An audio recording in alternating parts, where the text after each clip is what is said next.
Ami Marc Mailloux, encore avec vous, avec une méditation que je dois largement au notre frère John Stone Street de l'association Breakpoint. Je vais lire d'abord deux versets dans l'Épître de Paul aux Romains, chapitre 12, les versets 1 à 2. Frères, puisque Dieu a ainsi manifesté sa bonté pour nous, je vous exhorte à vous offrir vous-même en sacrifice vivant, réservé à Dieu et qui lui est agréable. C'est là le véritable culte que vous lui devez. Ne vous conformez pas aux habitudes de ce monde, mais laissez Dieu vous transformer en vous donnant une intelligence nouvelle. Vous pouvez discerner ce que Dieu veut, ce qui est bien, ce qui lui est agréable, ce qui est parfait. Fin de la lecture. Euh, dans de nombreuses églises, le christianisme a été réduit non pas nécessairement à quelque chose de faux ou d'hérétique, mais à quelque chose de bien plus restreint qu'il ne l'est en réalité. Mais notre compréhension de la mission de l'Église, exalter le Christ, édifier les croyants et évangéliser ceux qui sont perdus, est perçue d'une manière qui enferme le christianisme dans des limites étroites. L'adoration se résume au dimanche matin. Le discipulat s'est réduit à l'acquisition des connaissances bibliques ou à un processus d'amélioration morale. L'évangélisation se limite à obtenir des décisions pour le Christ. Alors, ce sont certes de bonnes choses, mais elles ne constituent pas toute l'histoire. Et c'est pourquoi le christianisme est souvent très visible au sein de l'Église, mais largement absent des lieux où les gens passent la majeure partie de leur vie. Lorsque la foi est séparée du travail, l'adoration déconnectée de la vocation, le discipulat sans lien avec la culture et le salut sans pertinence pour le monde en général, le christianisme a été alors privatisé. Alors une telle situation aurait déconcerté les premiers chrétiens. Les auteurs du Nouveau Testament présentent constamment le Christ non seulement comme le sauveur des âmes, mais aussi comme le Seigneur du ciel et de la terre. L'apôtre Paul a déclaré que tout a été créé par lui, pour lui, et que tout subsiste en lui. Le règne du Christ s'étend sur chaque parcelle de la réalité. Alors si cela est vrai, alors l'adoration ne peut être confinée à un sanctuaire. L'adoration s'exprime dans la manière dont nous menons nos affaires, élevons nos enfants, prenons soin de notre prochain, créons de l'art, recherchons la justice, nous engageons en politique et gérons toute partie de la création. Exalter le Christ, c'est vivre sous sa seigneurie là où il nous a placés. Faire des disciples ne se limite pas à connaître des faits bibliques, il s'agit d'une transformation. Paul a exhorté les croyants à ne pas se conformer au monde présent, mais à être transformés par le renouvellement de leur intelligence.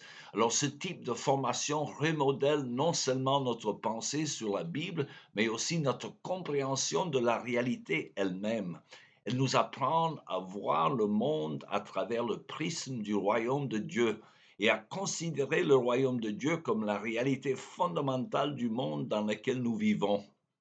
Ce type de formation est aujourd'hui indispensable, hein. Après tout, nous sommes tous façonnés par quelque chose. Quelque chose modèle nos affections, nos habitudes et nos présupposés. Si ces éléments ne sont pas façonnés par le Saint-Esprit à travers les Écritures, ils le sont par la culture environnante.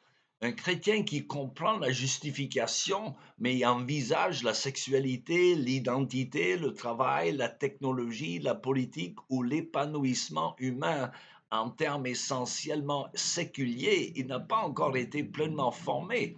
La mission de l'Église est de former les croyants dont la vie entière témoigne de cette réalité, Jésus-Christ est Seigneur. Et de même, l'évangélisation ne se résume pas à une simple transaction. Jésus n'a pas ordonné à ses disciples de faire des convertis, il leur a ordonné de faire des disciples en leur apprenant à obéir à tout ce qu'il avait prescrit. Ainsi, la grande commission ne consiste pas à simplement conduire les gens au ciel, il s'agit de placer tous les domaines de la vie sous le règne bienveillant du Christ. C'est ainsi que l'Église primitive a transformé le monde antique. Et les chrétiens recueillaient les nourrissons abandonnés, prenaient soin des victimes d'épidémies, revalorisaient la dignité des femmes, contestaient les pratiques injustes et créaient des communautés marquées par un amour empreint de sacrifice. Leur message était proclamé par la parole et incarné dans le monde, leur mode de vie. Leur foi était personnelle, mais elle n'était jamais privée. Rien de tout cela ne signifie que la mission de l'Église consiste à s'emparer du pouvoir politique ou à imposer le christianisme aux autres.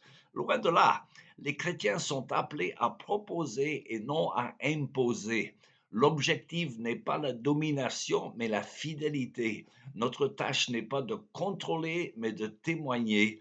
Nous ne recherchons pas le pouvoir culturel, mais l'obéissance au Christ. Et pourtant, les chrétiens fidèles influenceront inévitablement la culture. Et lorsque les croyants sont profondément façonnés par les Écritures, lorsque le Christ est exalté dans toutes les sphères de la vie et que l'Évangile est proclamé et incarné, tout change, qu'ils agissent de communauté, de famille, des institutions et toute la culture.